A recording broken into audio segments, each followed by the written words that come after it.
আমার প্রিয় বোনেরা, আপনি যে কত দামি আপনি জানেন না। নারীদেরকে আল্লাহ বানিয়েছেন উচ্চতর করে, নিম্নতর নয়। নারীদেরকে ছোট্ট জিনিস দিলে এটারে বড় করে দেয়। নারীদেরকে ভ্রূণ দিলে, শুক্রাণু দিলে নারী এটারে বাচ্চা বাচ্চা হিসেবে উপহার দেয়, ঠিক কিনা? বিয়ের মাধ্যমে স্বামী যখন তার শুক্রাণু তার স্ত্রীকে উপহার দেয়, স্ত্রী রিটার্নে কি উপহার দেয়? ফুল ফর্ম বেবি, মানব সন্তান। দেখছেন, আপনি দিলেন একটু, কুনি দিছে বিশাল। আপনি যদি নারীকে বাজার এনে দেন, নারী এটাকে সুস্বাদু খাবারে রূপান্তর করে দেয়। আপনি তাকে একটা মুচকি হাসি দিয়ে দেন, সে তার কলিজা দিয়ে দেয়। কিন্তু যদি আপনি তার মনে কষ্ট দেন, সে আপনার জীবনকে জাহান্নাম বানায়া দেয়। খবর আছে, নারীর মন বুঝতে পারলে নেয়ামত, বুঝতে না পারলে কিয়ামত। ঠিক কিনা বলেন? নারী যে কত সম্মানিত, নারীর এটা বুঝেই নাই। বিশ্বনবী বলেন, আর দুনিয়া কুল্লুহা মাতা ওয়া খায়রু মাতা'আদ দুনিয়া আল মারআতুস সালিহা। আমার বোনেরা, 5টা প্যান্ডেলে আপনারা এলইডিতে আমার আলোচনা শুনছেন, আমি জানি। আপনাদের এই গর্ভ যে কত দামি আপনি জানেন না। আপনার পেট থেকেই আসবে আগামী দিনের সালাহুদ্দিন আল আইয়ুবী। আপনার পেট থেকেই আসবে অনাগত দিনের ইমাম মাহদী আল মুনতাজার। আপনার পেট থেকেই আসবে অনাগত দিনের ফয়সাল, ওয়াসিম, মুগ্ধ, আবু সাইদের মতো বীর যোদ্ধা।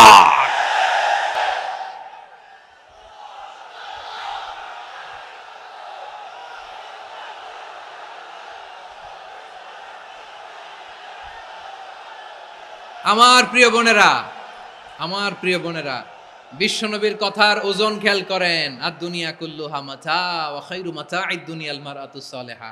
দুনিয়ার সবকিছুই অ্যাসেট, এর মধ্যে সবচেয়ে দামি অ্যাসেট নেককার নারী। আপনার গর্ভ যে কত দামি আপনি জানেন না। নিজের সময়টাকে কাজে লাগান, কোরআন পড়েন, সুন্নাহ পড়েন। আপনার অনেক দায়িত্ব ঘরে। You are the MD of your family. একটা family it's a very big institution. পরিবার একটা অনেক বড় প্রতিষ্ঠান। And you are the MD of your institution. আপনি এই পরিবারের MD, managing director of your family.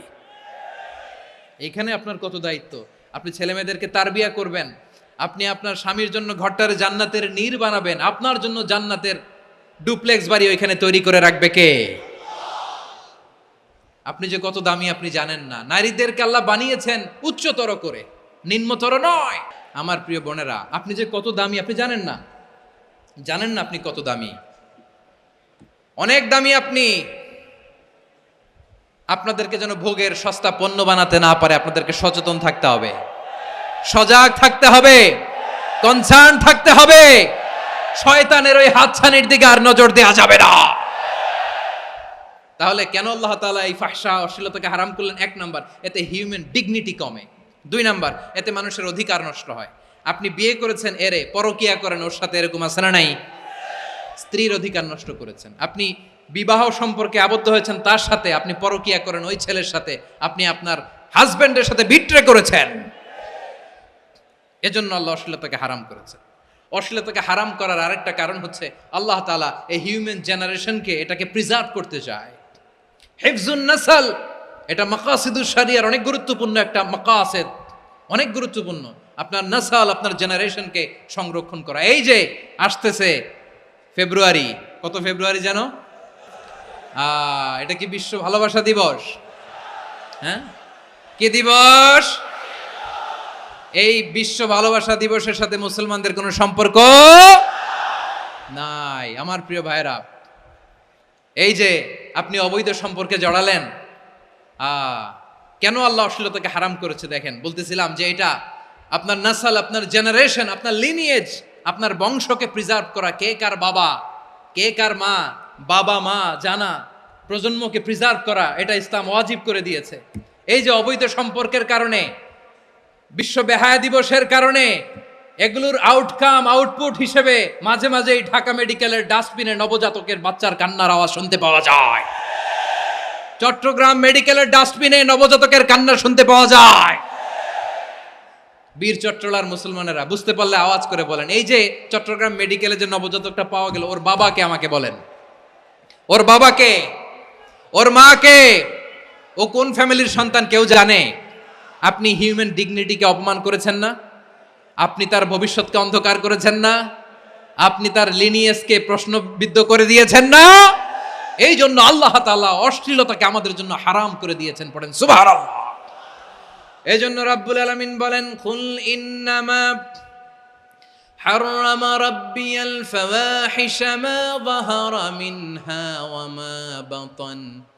প্রকাশ্য অপ্রকাশ্য সব অশ্লীলতাকে হারাম ঘোষণা করে দিয়েছে কে?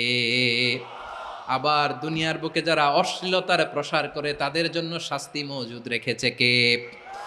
রব্বুল আলামিন বলেন, ইন্নাল্লাযীনা ইউহিব্বুনা আন তাশিআল ফাহিশাতু ফিল্লাযীনা আমানু লাহুম আযাবুন আলীমুন ফিদ দুনিয়া ওয়াল আখিরাতি ওয়াল্লাহু ইয়ালামু ওয়া আনতুম লা তা'লামুন। নিশ্চয়ই যারা বিশ্বাসীদের মাঝে অশ্লীলতার প্রচার প্রসার করতে চায় তাদের জন্য আমি মর্মন্তুদ শাস্তি প্রস্তুত করে রেখেছি, দুনিয়াতেও রেখেছি, আখিরাতেও রেখেছি। ঘোষণাটা কার? যারা এই নাটকের নামে, সিনেমার নামে, রূপালী জগতের নামে, মুভির নামে, ওটিটি প্ল্যাটফর্মের নামে আমার সমাজে অশ্লীলতা ছড়াতে চায় তাদের জন্য কঠিন মর্মন্তুদ শাস্তি মজুদ রেখে দিয়েছে কে? ও আমার বোনেরা, এখনো আপনি জাগবেন না? এখনো আপনার চিন্তার দুয়ারে এখনো নাড়া পড়ে নাই? ওরা আপনাকে উলঙ্গ বানাতে চায়, ওরা আপনাকে আইটেম গার্ল বানাতে চায়। এজন্য ইসলাম অশ্লীলতাকে হারাম করেছে। হারাম। ইসলাম বলেছে যোজন যোজন দূরে থাকো, ওরা বলে না কাছে আসো, কাছে আসার গল্প, ক্লোজ আপ ওয়ান, কাছে আসার গল্প আছে না নাই? চট্টগ্রামে তো এগুলো নাই মাশাআল্লাহ। হ্যাঁ, এখানেও আছে ক্লোজ আপ ওয়ান, কাছে আসার গল্প। আল্লাহ বলেন ওয়ালা তাকরাবুজ জিনা, কাছেও এসো না, জিনা থেকে যোজন যোজন কিলো দূরে থাকো, ওরা বলে কাছে আসার গল্প। আমার বীর চট্টলার ভাইয়েরা, কাছে আসতে হলে আমরা কোরআনের কাছে আসব, কাছে আসতে হলে নবীর কাছে আসব, কাছে আসার গল্প হবে আমার রবের কাছে আসার গল্প। চিল্লায় বলো ঠিক কিনা?